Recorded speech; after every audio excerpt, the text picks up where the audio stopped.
Hola a todos, colegas, alumnos.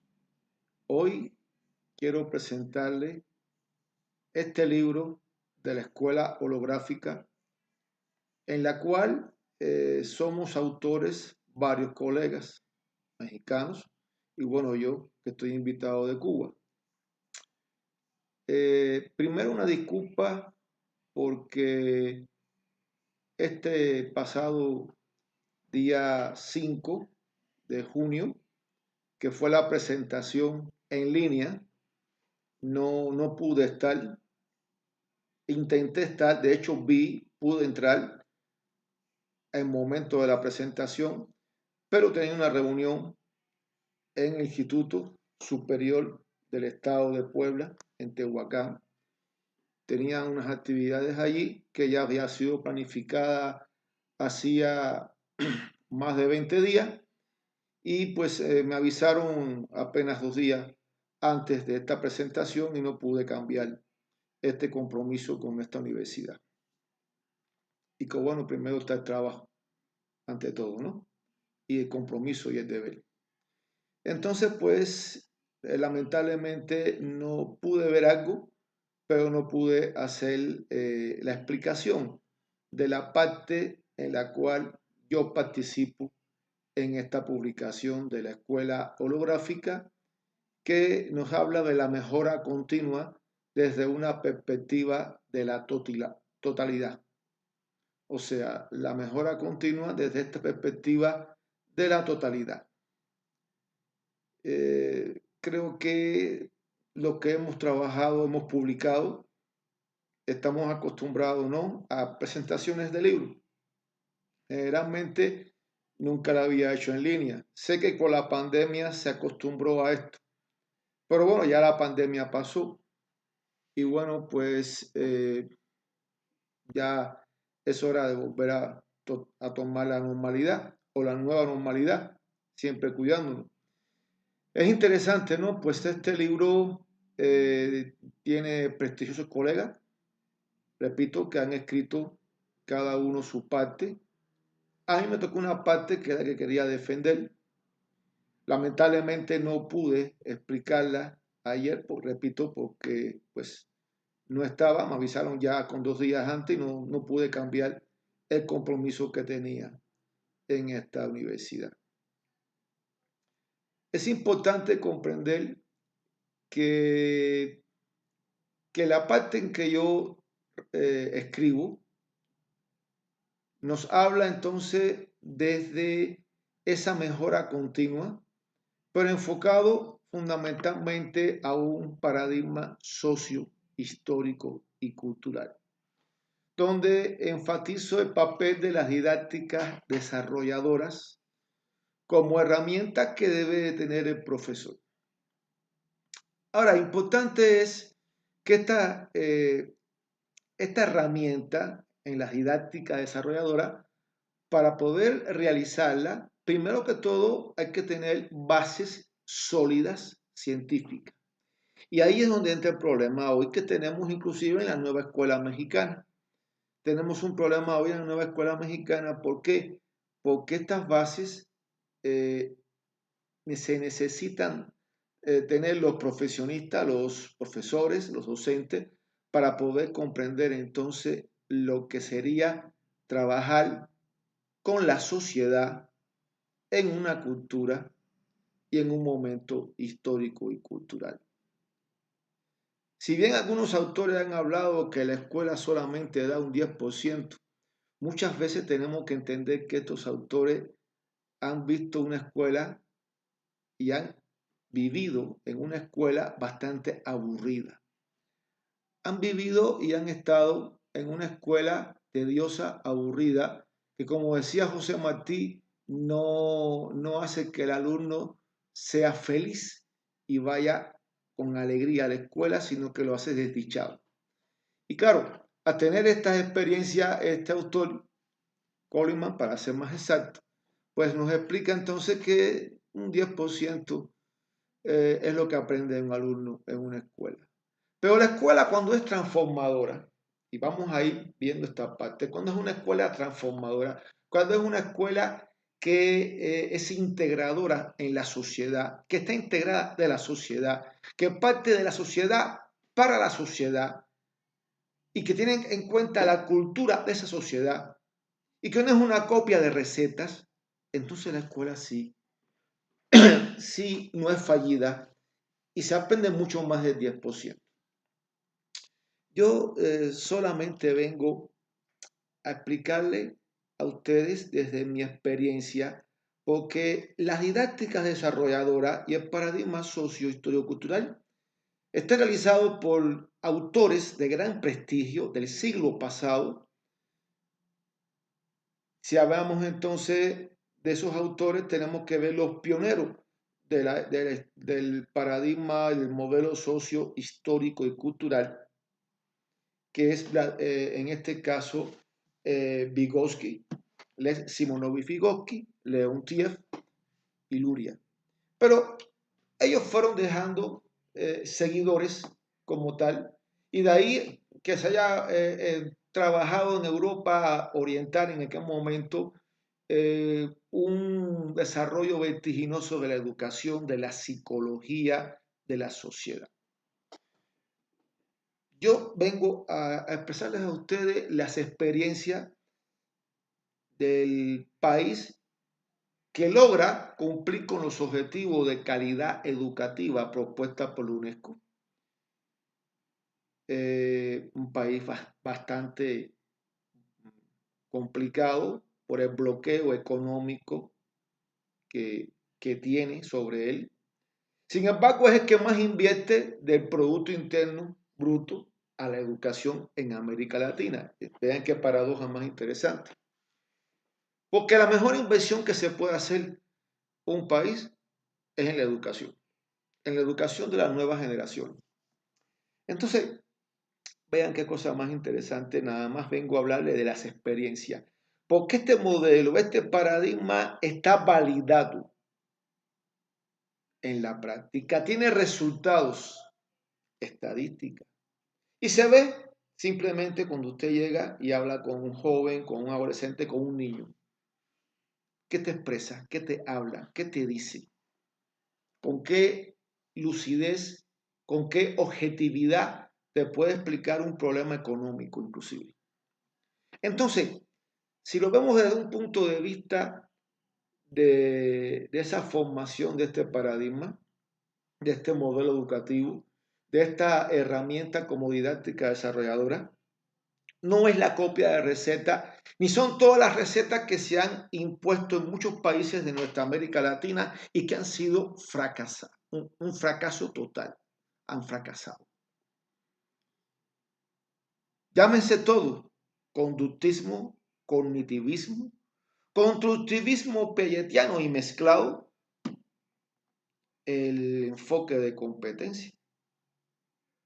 Y bueno, todo lo que se ha venido durante las últimas décadas poniendo de moda. Simplemente les voy a hablar de una experiencia desde un punto de vista validada en la práctica como criterio de la beta. Les voy a hablar de las experiencias que tuve, que todavía tengo, porque tengo las mejores relaciones con el sistema educativo cubano, tengo grandes amistades, están allí mis profesores, algunos ya jubilados y otros que fueron mis colegas, inclusive, después que fueron profesores. Y que de ellos tengo las mejores experiencias y los respeto mucho. Importante es comprender entonces que para comprender el paradigma, para comprender el modelo sociohistórico cultural y estas didácticas desarrolladoras, que es la parte que yo escribo, hay que tener bases filosóficas claras para poder comparar todo lo que en filosofía hoy se ha escrito. Hay que tener bases psicológicas bien sólidas. Y hay que tener bases pedagógicas. Puede conocer todos los modelos, paradigmas educativos que se han escrito. Y que generalmente, muchas veces acá en América Latina, se dice tome de ahí lo que a usted le convenga. El rol que en mi canal de YouTube explico en esa mezcla paradigmática donde digo ignorancia o conveniencia política. Hay que ser muy ignorante para mezclar el conductismo con el constructivismo, con el cognitivismo y sin tener en cuenta estas bases teóricas que son elementos fundamentales que debe tener todo ser humano profesional.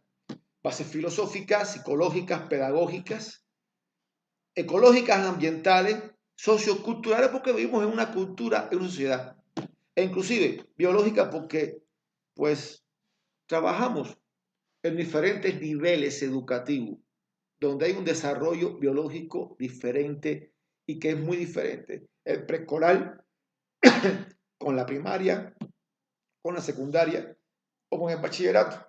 Entonces estamos hablando de niveles educativos muy diferentes, donde hay un desarrollo biológico diferente por las etapas del desarrollo del ser humano.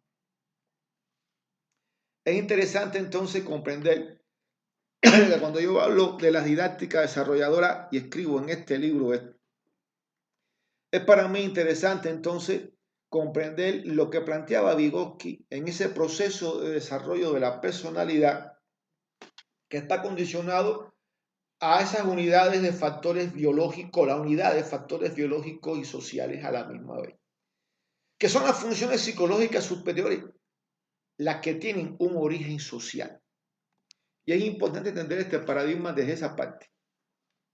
Por lo tanto, hay que tener en cuenta que cuando yo hablo de didáctica desarrolladora, tributa a un modelo, a un paradigma socio-histórico-cultural, que por ejemplo es el que se está trabajando hace muchas décadas en mi país, Cuba, y es el que ha logrado poner en primer lugar de América Latina en cuanto a calidad educativa y el único cumplidor de los objetivos de calidad educativa por UNESCO.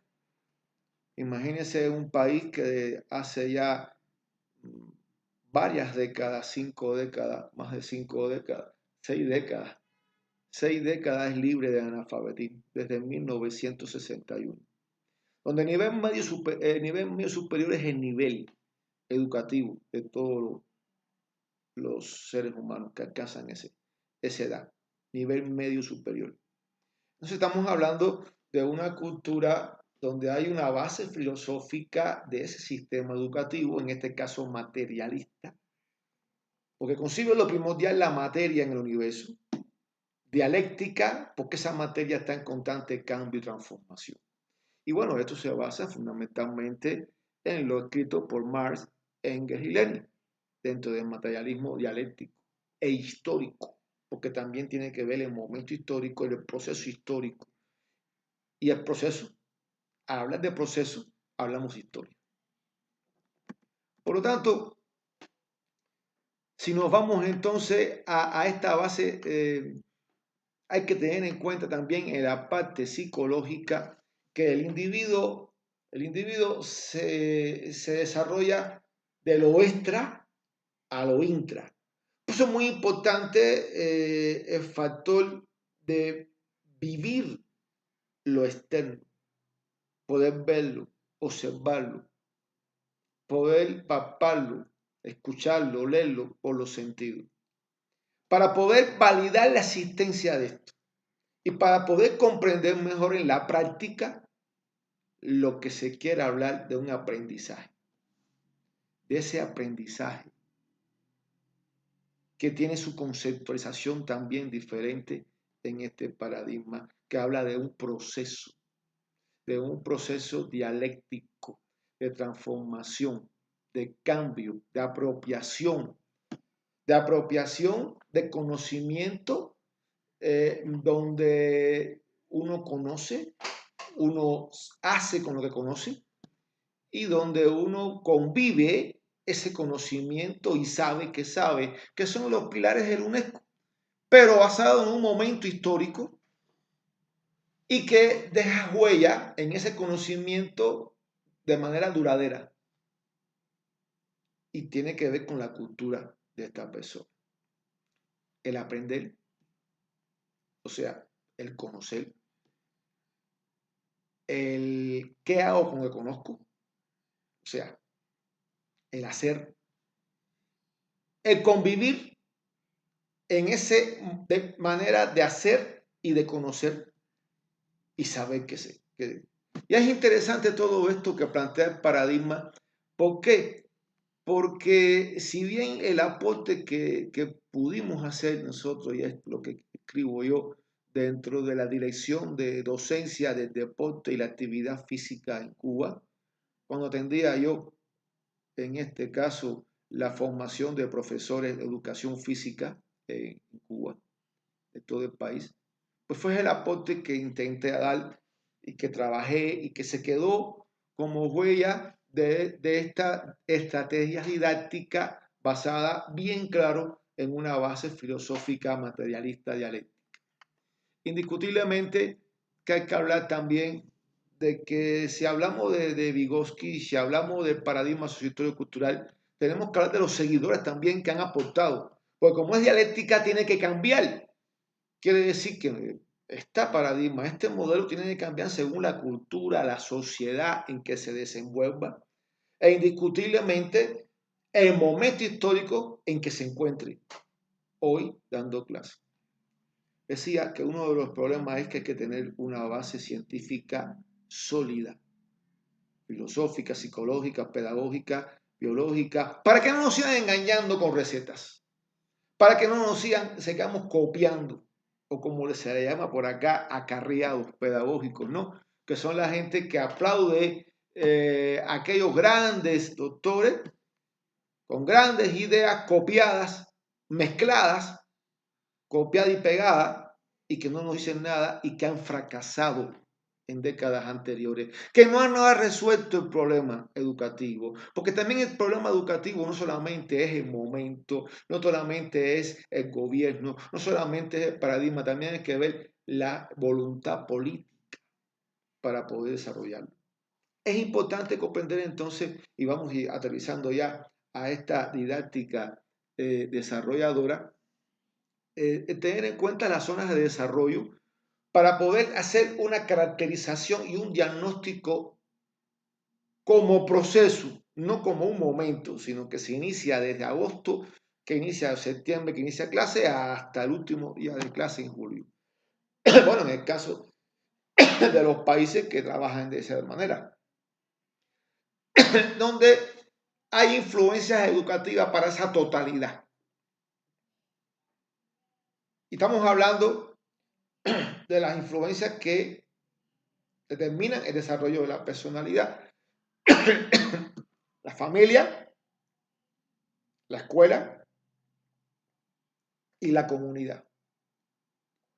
Por lo tanto, pienso que si bien un gran por ciento ocurre desde el nacimiento, desde la familia, como una herencia cultural, social, que la familia nos impone a nosotros, también una gran parte tiene esa herencia social, comunitaria, cultural y por supuesto la escuela. La escuela como eje fundamental, que debe de ser una institución de la sociedad, como dije yo anteriormente, y para la sociedad.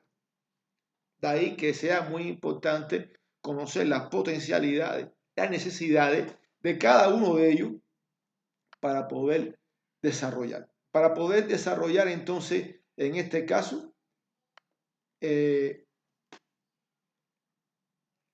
la personalidad del alumno.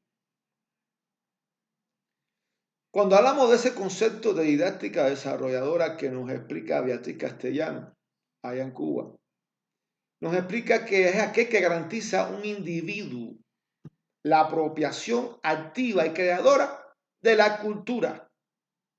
La cultura. Porque es que a mí me da gracia cómo la gente copia elementos culturales de otros países y lo quieren imponer en los países de América Latina o de Asia, de África, cuando verdaderamente las culturas son completamente diferentes. Entonces hay que tener en cuenta esa apropiación activa y creadora de la cultura, propiciando el desarrollo de un autoperfeccionamiento desde su autonomía. su autodeterminación, íntima conexión con necesidades de procesos de socialización.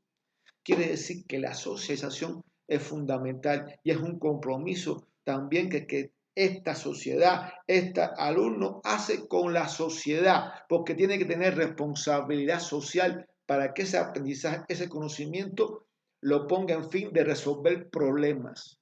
De ahí que las investigaciones hoy en día, la mayoría sean aplicadas, la mayoría de las investigaciones hoy en día sean para resolver problemas y no para conocer solamente.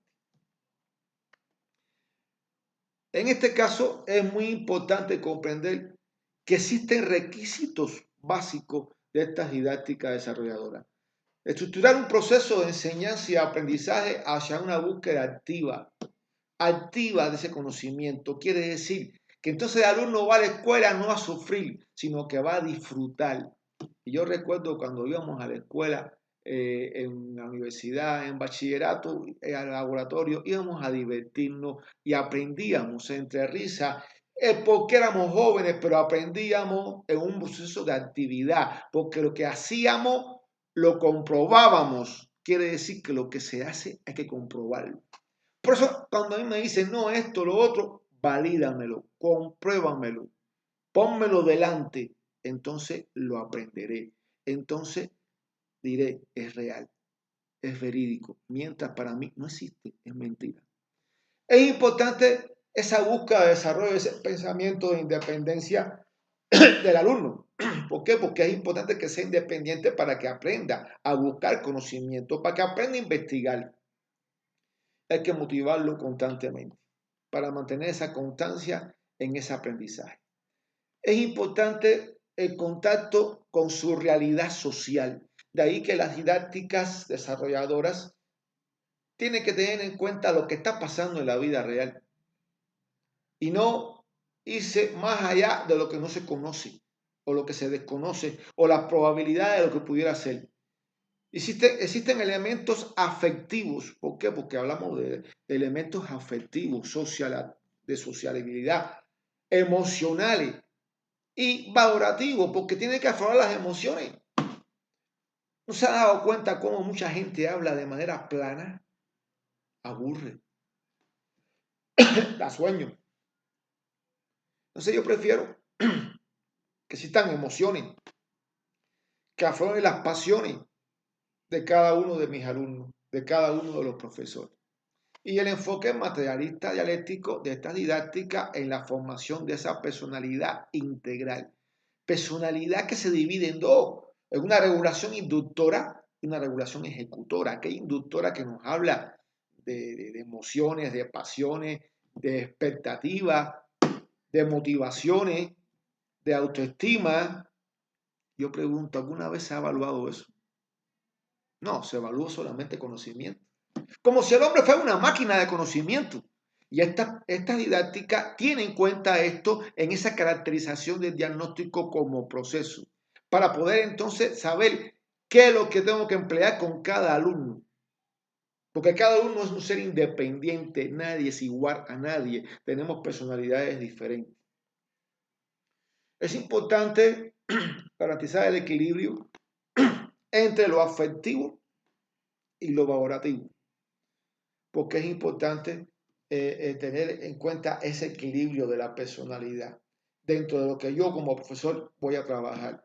Y hay que buscar acciones que conlleven, en este caso del estado de dependencia que tiene el alumno de los libros, inclusive del profesor, a un estado de independencia, donde pueda crear, donde él pueda, a partir de lo que trabaja en la mediación con los libros, en la mediación con el profesor, pueda entonces el alumno también crear, pueda producir y no quedarse solamente en la reproducción, que es lo que siempre se ha hecho. Los alumnos reproducen para la evaluación y no producen. Y se queda solamente en cumplir con la evaluación para acreditar. Bueno, en el caso de muchos países de América Latina, como México, todavía calificativa, cuantitativa en el siglo XXI. Hay que tener en cuenta las dimensiones de ese aprendizaje desarrollador. La actividad de la regulación, actividad intelectual productiva, creadora, la metacognición, el significado, la significatividad conceptual, la experiencia, por supuesto, la parte afectiva y la motivación que tiene que venir de adentro hacia el aprendizaje. Pero es que la motivación no puede venir de adentro si yo no estoy motivado para aprender. Y la motivación tiene que ver con las relaciones sociales de los colegas, de los compañeros. Y esto es muy importante. Siempre he dicho que uno de los problemas que tiene América Latina es no saber trabajar de manera colaborativa, no saber trabajar de manera en equipo. Y desde que yo recuerdo, desde que era niño inclusive, mis profesores trabajaban en equipo. Hoy trabajan en equipo inter y multidisciplinario. Quizás eso sea el misterio, el secreto de por qué tenemos ese desarrollo, porque todos aprendemos de todo y todos nos estamos ayudando. Ahí hay un trabajo muy solidario entre un grupo de profesores de una institución educativa. O sea, me hace interesante entonces lo que se puede sintetizar en estas didácticas desarrolladoras, que lo hace diferente, que lo esencial no puede ser semejante a lo que siempre se ha hecho, que se manifiesta las cualidades que pone relieve a los alumnos muchas veces y los profesores, donde hay cualidades que tienen que trabajarse y elaborarse en la mediación del profesor y el alumno como un constructor dentro de la sociedad. De ahí que muchas veces se confunde el paradigma y confunde el paradigma sociohistórico y sus autores como constructivistas sociales. Nada tiene que ver, son inventos muchas veces de algunos pedagogos, de algunos escritores que han dicho esto, digamos que para quedar bien con aquel antiguo constructivismo. Hay manifestaciones de solidez y blandura que hay que trabajar también en los valores y esto es muy importante comprenderlo. Requiere entonces, hay requisitos en la didáctica desarrolladora.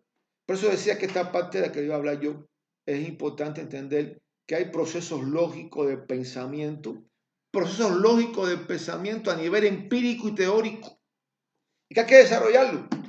Hay que tener desarrollo intelectual de la independencia escolar y conjugar todo esto con la colectividad, conjugarlo todo esto con el trabajo colaborativo. Hay que atender las diferencias de cada uno de los alumnos. No se puede homogeneizar una didáctica, eso es un error. ¿Por qué? Porque cada uno es diferente, lo expliqué anteriormente. Y hay que aprender a entrenarse, a que ellos aprendan a entrenarse por sí solos. Importantísimo. Todo lo que se hace en la didáctica hay que validarlo y vincularlo con la práctica social. De ahí que la gente aprenda haciendo, pero aparte, ¿para qué estoy aprendiendo? ¿Qué le voy a aportar a la sociedad? Muchas personas dicen, yo estoy en no sé cuántos proyectos. Sí, pero los proyectos son proyectos. ¿Cuándo los vas a validar? ¿Cuándo lo vas a llevar a días de hecho? ¿Cuándo lo vas a llevar de verdad y lo vas a generalizar? Eso es lo importante, ¿qué tú vas a dejar de huella para la sociedad? Y se enseña a los alumnos en la didáctica desarrolladora a pensar, a investigar, a proponer y aplicar. Aplicar. Y esto es lo más importante, la aplicación. Garantizar en este caso una actividad fuerte, dinámica, dentro de la cultura en la cual me desarrollo yo. Por lo tanto, se debe de trabajar los ejemplos didácticos según los elementos sociales y culturales de cada región, de cada lugar donde esté la institución educativa. Tiene que haber un autoprofesionamiento constante. Y bueno, repito, esa responsabilidad que tenemos con la sociedad. Hay que buscar los antecedentes desde un punto de vista metodológico. Hay que buscar definiciones o hacer definiciones. Hay que determinar las características de estudio, el porqué de las cosas, porque no puede quedar así, no, tiene que haber porqué de las cosas. ¿Para qué sirve lo que estoy estudiando? Eso es muy importante. Y consolidar las etapas de aprendizaje, que también son muy importantes con consolidar. Yo puedo hablar de muchos ejemplos de didácticas desarrolladoras. Yo hablo de grupo de discusión como elemento que puedo trabajar dentro de un grupo clásico. Voy a hablar de uno de ellos, el foro, como elemento fundamental, el debate y la controversia. Por cierto, el debate muchas veces se ha confundido con pelear. No, el debate tiene que dar argumentos. Argumentos sólidos. Y tienes que validar esos argumentos en la práctica. Por eso cuando yo les digo, se hace esto, se hizo esto, otro, es porque se hizo. Y lo presento. Es un hecho. Ya, es historia. Entonces, yo no puedo hablar con falsos argumentos. Yo no puedo hablar con ideas de expectativa cuando no las tengo en la realidad. Entonces, tengo que hablar con la realidad en la mano, puesta en la mano y que se observe, que la gente lo sienta, la vea. Y esto es muy importante, el debate. El debate y controversia me gusta mucho, es difícil en otros países de América Latina, al menos acá, porque se confunde con la pelea. Y no es pelear, es debatir. ¿Qué pasa? Que cuando hay argumentos sólidos, pues mucha gente se ofende. No sabe qué decir y lo que hace es ofender. Y eso no es correcto. Preséntame tus argumentos o sé humilde y di, tienes razón, me equivoqué. El panel, que es el elemento fundamental para trabajar el panel, aquellos alumnos que saben mucho más, que pueden ayudar a los demás a servir de monitores, el seminario, que lo hacemos cada cierto tiempo, la mesa redonda como tal, que se trabaja también. Y bueno, cómo se va a trabajar también, por ejemplo, la lectura eficiente, que se habla mucho de la comprensión lectora, de la lectura. Y yo pregunto, ¿cuántos de nuestros alumnos verdaderamente leen? ¿Verdaderamente leen? Hoy en día se lee cada vez menos. Pero es que no están motivados para leer porque no están buscando resolver un problema. No están buscando darle a la sociedad una propuesta. Simplemente se queda así, como propuesta, pero no se aplica. Entonces, hay que ver entonces para qué me sirve leer, ¿no?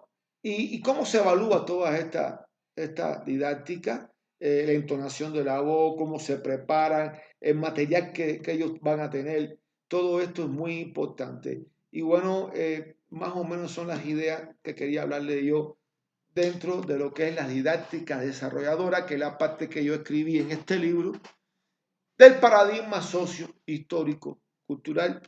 Valoro mucho a mis colegas. Lamentablemente ayer no pude estar con ellos porque estaba trabajando y me avisaron con 2 días antes y ya tenía compromiso. Ya es un miércoles, no fue un día libre. Muchas personas, muchos alumnos míos querían estar, muchos colegas querían estar invitados, incluyendo colegas de otros países que yo quería invitarlo a la presentación, pero pues es un horario un poco complicado. Fue como a las 11 de la mañana, entre semana.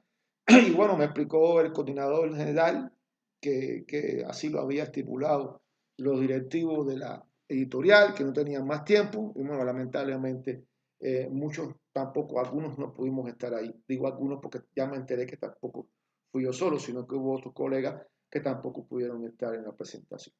Esto lo quería compartir con ustedes yo de lo que es la que yo escribí en cuanto a las didácticas desarrolladoras que tributa al paradigma socio-histórico-cultural y que hoy tiene una gran influencia, por ejemplo, en la nueva escuela mexicana.